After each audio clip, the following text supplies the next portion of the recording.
There is required hereunto a readiness to comply with the times and seasons wherein God would have us depart and leave this world.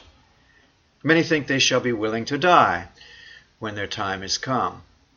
But they have many reasons, as they suppose, to desire that it may not yet be, which for the most part arise merely from fear and aversion to death. Some desire to live that they may see more of that glorious work of God for His church, which they believe He will accomplish. So Moses prayed that he might not die in the wilderness, but go over Jordan and see the good land and that goodly mountain and Lebanon, the seat of the church, of the worship of God, which yet God thought meet to deny unto him. And this denial of the request of Moses, made on the highest consideration possible, is instructive unto all in the like case. Others may judge themselves to have some work to do in the world, wherein they suppose that the glory of God and good of the church are concerned, and therefore would be spared for a season. Paul knew not clearly whether it were not best for him to abide a while longer in the flesh on this account. David often deprecates the present season of death because of the work which he has to do for God in the world. Others rise no higher than their own private interests or concerns with respect unto their persons, their families, their relations, and goods in this world. They would see these things in a better or more settled condition before they die. Then they shall be most willing so to do.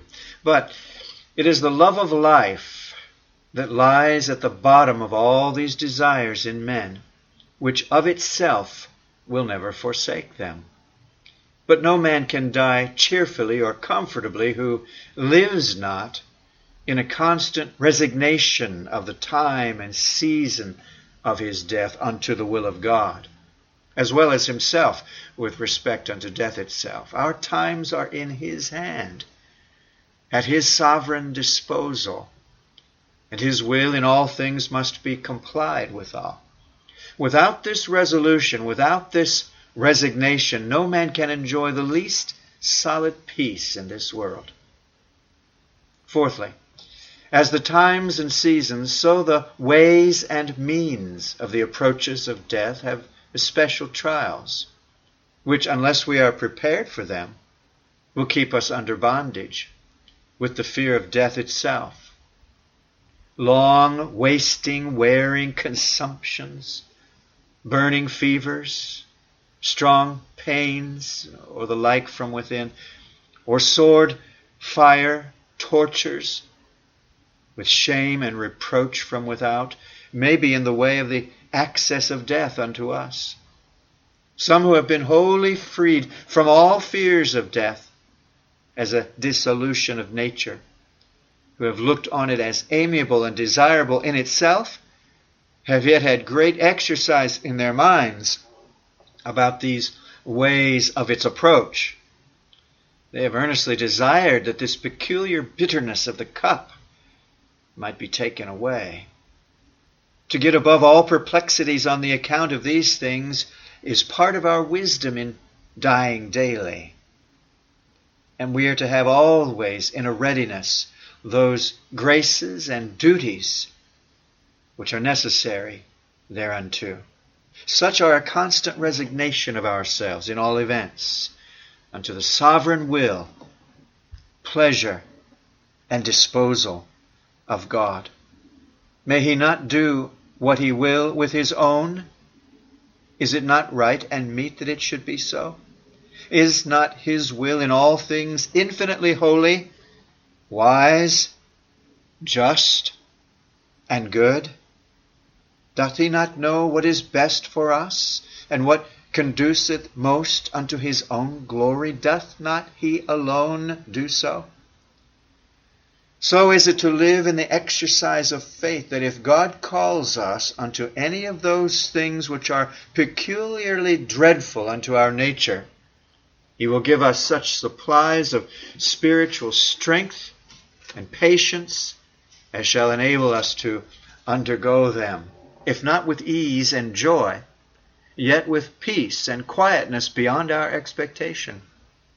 Multitudes have had experience that those things which at a distance have had an aspect of overwhelming dread have been far from unsupportable in their approach when strength hath been received from above to encounter with them. And moreover, it is in this case required that we be frequent and steady in comparing these things with those which are eternal, both as unto the misery which we are freed from, and that blessedness which is prepared for us. But I shall proceed no farther with these particulars. There is none of all the things we have insisted on, neither the resignation of a departing soul into the hand of God, nor a willingness to lay down this flesh in the dust, nor a readiness to comply with the will of God as to the times and seasons, or the way and manner of the approach of death, nothing that can be attained unto without a prospect of that glory that shall give us a new state, far more excellent than what we here leave or depart from. This we cannot have, whatever we pretend, until and unless we have some present views of the glory of Christ. An apprehension of the future manifestation of it in heaven will not relieve us, if here we know not what it is, and wherein it doth consist, if we have not some previous discovery of it in this life. This is that which will make all things easy and pleasant unto us, even death itself, as it is a means to bring us unto its full enjoyment. Other great and glorious advantages which may be obtained in the diligent discharge of the duty here proposed might be insisted on, but that the things themselves discoursed of will evidently discover and direct us unto the spring and reasons of them. Besides, weakness, weariness, and the near approaches of death do call me off from any farther labor in this kind.